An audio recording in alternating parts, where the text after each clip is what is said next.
ଆରେ ଶୁଣୁଛ, ଏମିତି ଆଉ କେତେ ଦିନ ଚାଲିବ?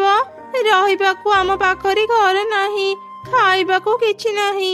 ଏମିତି ଜୀବନ ବଞ୍ଚିବାକୁ ମତେ ଆଉ ଭଲ ଲାଗୁନି। ତୁ ମନ ଦୁଃଖ କରନି, ମୁଁ କାଲି ପୁଣି କାମ ଖୋଜିବାକୁ ଯିବି।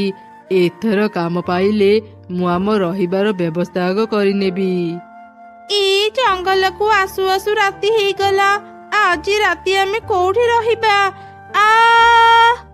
ଆରେ ମରିଗଲି ରେ ମଣ୍ଟା। ଦେଖୁଛ କଣ? ମତେ ଉଠାଅ। ଆରେ ଟିକେ ଦେଖିକି ଚାଲେ, ଆଜି ପୂର୍ଣ୍ଣିମା ରାତି। ଜହ୍ନ ଆଲୁଅରେ ସବୁକିଛି ପରିଷ୍କାର ଦେଖାଯାଉଛି।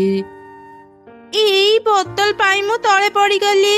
ବଦମାସ ବୋତଲ, ତତେ ରାସ୍ତାରେ କିଏ ପକେଇଛି? ଏମିତି ରାଗି କାଉର ସ୍ତ୍ରୀ ସେ ବୋତଲକୁ ଦୂରକୁ ଫୋପାଡ଼ି ଦେଲା। ସାଙ୍ଗେ ସାଙ୍ଗେ ବୋତଲ ଭିତରୁ ଗୋଟେ ପରି ବାହାରିଲା। ପରୀକୁ ଦେଖି ଦୁଇ କାଉ ଅନେକ ଡରିଗଲେ।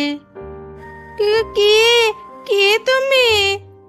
ଆମ ପାଖକୁ ଆସନି, ଆମେ ତ ତୁମର କିଛି କ୍ଷତି କରିନୁ। ଆମକୁ ଛାଡ଼ି ଦିଅ। ଆରେ ତମେ ମାନେ ମତେ ଡରୁଛ କାହିଁକି? ମୁଁ ଜଣେ ପରୀ, ମୁଁ ତମ ମାନଙ୍କର କିଛି କ୍ଷତି କରିବିନି। ତମ ମାନଙ୍କ ପାଇଁ ମୁଁ ମୁକ୍ତ ହେଇପାରିଲି। ଆମେ ତୁମକୁ ମୁକ୍ତ କଲୁ,